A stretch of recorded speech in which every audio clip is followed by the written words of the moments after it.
नमस्कार। कभी सोचा है कि कुछ शहर इतने पैक्ड क्यों हैं और कुछ जगह बिल्कुल वीरान? या हमारी संस्कृतियां, हमारा रहन-सहन, हमारे आसपास के माहौल से इतना गहराई से कैसे जुड़ा हुआ है? तो आज हम ह्यूमन ज्योग्राफी यानी मानव भूगोल के इन्हीं दिलचस्प रहस्यों से पर्दा उठाएंगे। हम समझेंगे उन सिद्धांतों को जो हमारी दुनिया को आकार देते हैं। ये एक बड़ा ही बुनियादी सा सवाल है ना? हम जहाँ रहते हैं, आखिर वहाँ क्यों रहते हैं?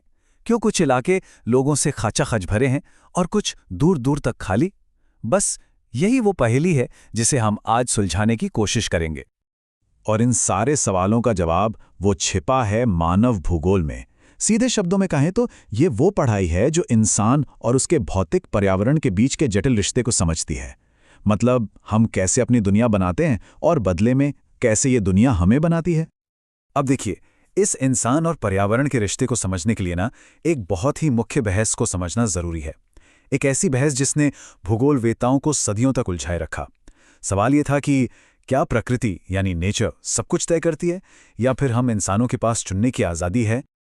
तो इस बहस के दो बिल्कुल विपरीत कोने हैं। एक तरफ है पर्यावरणीय नियतिवाद। इसका मानना है कि पर्यावरण ही बॉस है, वही हमारी संस्कृति और विकास को नियंत्रित करता है और इंसान बस एक निष्क्रिय खिलाड़ी है। और दूसरी तरफ है संभाववाद।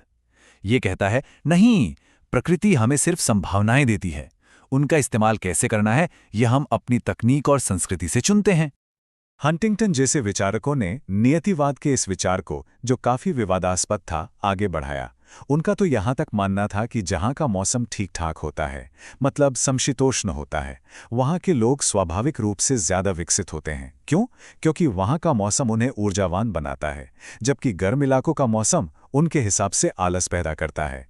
अब ये विचार दिखाता है कि नियतिवाद कितना चरम हो सकता था।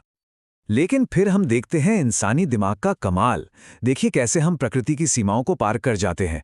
नीदरलैंड्स ने सोचिए समुद्र से जमीन छीन ली।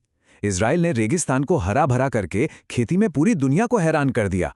और खाड़ी देश, उन्होंने तेल की तकनीक से अपनी किस्मत ही पलट दी।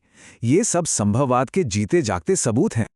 तो क्या बस यही दो चरम रास्ते हैं?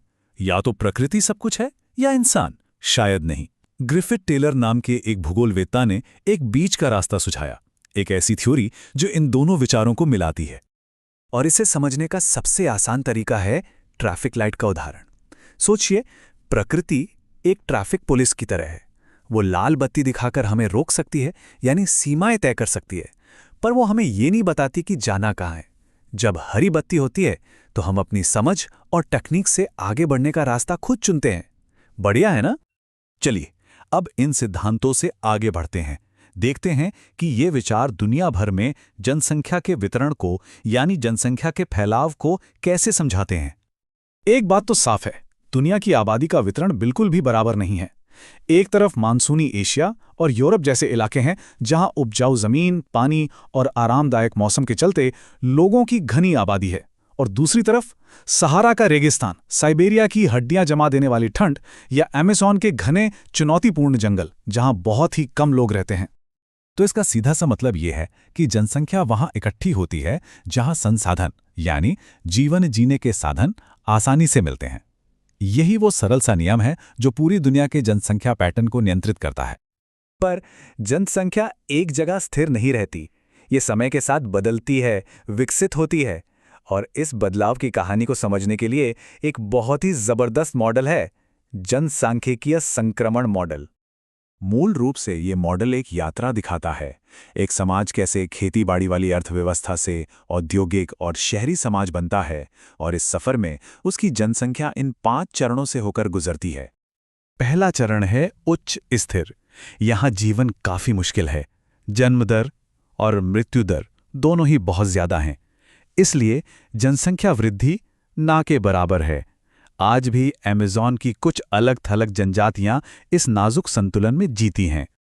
फिर आता है चरण 2। यहाँ स्वास्थ्य और सफाई बेहतर होने लगते हैं, जिससे मृत्यु दर तेजी से गिरती है, लेकिन जन्म दर अभी भी ऊंची है। और इसका नतीजा जनसंख्या विस्फोट, एकदम तेजी से आबादी बढ़ती है।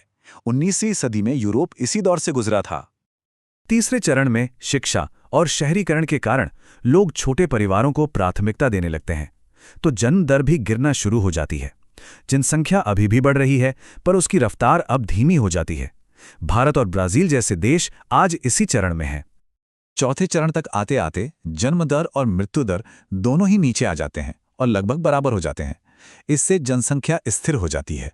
संयुक्त राज्य अमेरिका, फ्रांस ऐसे विकसित देश इस चरण में हैं। और आखिर में है चरण 5। ये एक नई स्थिति है। यहाँ जन्म दर मृत्यु दर से भी नीचे चली जाती है। इसका मतलब है कि देश की आबादी बढ़ने के बजाय घटने लगती है। जापान और जर्मनी जैसे देश आज इस चुनौती का सामना कर रहे हैं। चलिए अब इस सफर में आगे बढ़ते हैं और देखते हैं कि अलग-अलग वातावरण में इंसानों ने खुद को कैसे ढाला है, जिससे इतनी कमाल की मानवीय विविधता पैदा हुई है। स्रोत सामग्री के मुताबिक पहले के भूगोलवेत्ता शारीरिक विशेषताओं के आधार पर इंसानी समूहों को वर्गीकृत करने की कोशिश करते थे। जैसे कॉकेसाइड और मंगोलाइड जैसे शब्दों का इस्तेमाल हुआ।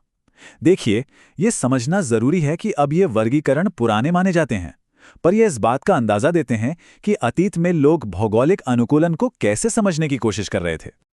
इंसानी अनुकूलन का असली कमाल तो चरम वातावरण में दिखता है। कालाहारी रेगिस्तान के बुशमैन या सैंडलोग जो जहरीले तीरों से शिकार करते हैं, या फिर आर्कटिक के इनुइट जो सर्दियों में बर्फ के घर यानी इग्लू बनाते हैं और पानी पर आने जाने के लिए कश्ती का इस्तेमाल करते हैं। यही तो है इंसानियत का लचीलापन। कुछ संस्कृतियों ने तो चलते फिरते रहने को ही अपना जीवन बना लिया है। मध्य एशिया के किर्गिज लोग जो अपने पशुओं के साथ घूमते हैं और यर्ट नाम के ऊनी तंबू में रहते हैं। और अपने ही देश भारत में हिमाचल के गद्दी लोग हैं जो मौसम के हिसाब से अपने पशुओं के झुंड के साथ पहाड़ों में ऊपर नीचे जाते रहते हैं। और आखिर में आते हैं वो समुदाय जिन्होंने जंगलों और खेत खलिहानों से गहरा नाता जोड़ लिया है। तराई क्षेत्र के थारू लोग जिनमें मलेरिया से लड़ने की प्राकृतिक प्रतिरोधक क्षमता है, कमाल की बात है। और मध्य भारत के गोंड जो भारत के सबसे बड़े जनजाति समूहों में से एक हैं, अपनी अनूठी खेती और समृद्ध लोक कथाओं के लिए जाने जाते हैं। तो इन सब के बाद आखिर में एक बड़ा सवाल सामने आता है। आज के इस इंटरनेट, हवाई जहाज और आधुनिक तकनीक के दौर में क्या भूगोल बेमानी हो रहा है? क्या इसका महत्व खत्म हो रहा है? या फिर हम बस एक नए तरह का भूगोल बना रहे हैं, एक डिजिटल डिवाइड का भूगोल, वैश्विक सप्लाई चेन का भूगोल? सोचने वाली बात है।